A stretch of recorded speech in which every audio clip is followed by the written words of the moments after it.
Hello everyone. Today's topic of discussion is G7. So why is this in news recently? The 49th summit of G7 will be held in Japan in the next month, that is on May 2023. Now what is G7? The G7 is an informal forum of leading industrialized nations which consists of the UK, the US, Canada, France, Germany, Italy and Japan. The group meets annually to discuss issues of common interest such as global economic governance, international security, and energy policy. Now, let us discuss the history of G7. The G7, originally Group of Five, was formed in 1973 as an informal forum bringing together the leaders of the world's leading industrialized nations the US, UK, West Germany, Japan, and France. In 1975, Italy joined the group, forming Group of Six. Then in 1976, Canada became the part of the group, forming the Group of Seven. There is no formal criteria for membership. In 1997, Russia joined the grouping, making it G8. This was a signal of cooperation between East and West after the Soviet Union's collapse in 1991. Later, Russia was excluded from the grouping in 2014 following the invasion of Crimea. The group went back to being G7 again. Now let us talk about the 48th summit of G7. Germany holds the presidency of G7 in 2022.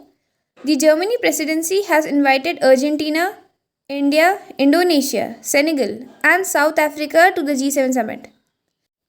Under the Partnership for Global Infrastructure and Investment, G7 declared the collective mobilization of $600 billion by 2027 to carry out infrastructure projects in developing and middle income countries.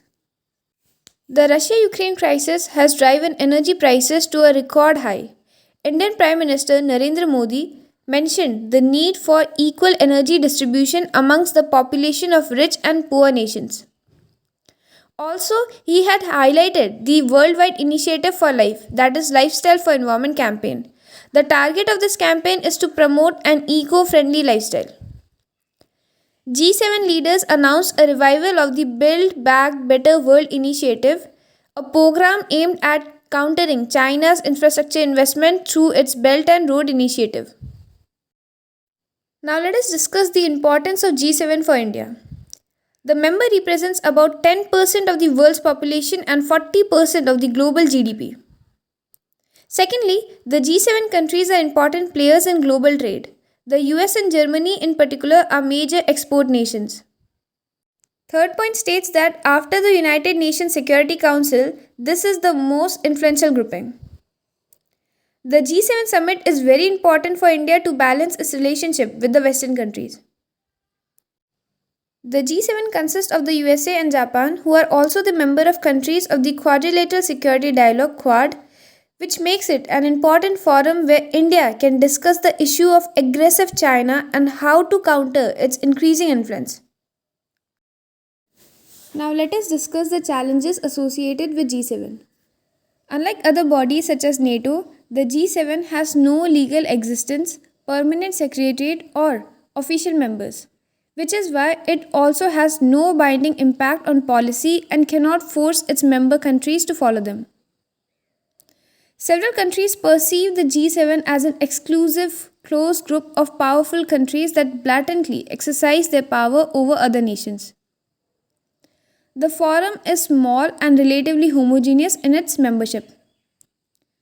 Lastly, the G7 has been criticized for being outdated and ineffective in recent decades due to its exclusion of two of the world's largest economies, India and China. Overall, G7 summit is crucial for India's cooperation on global issues like climate change and terrorism and diplomatic leverage to put self-interest first. Possible future membership could boost India's global influence. I hope you like this video. Thank you for watching. Comment below what are your opinion on this topic and don't forget to subscribe this channel for more hot topics like this.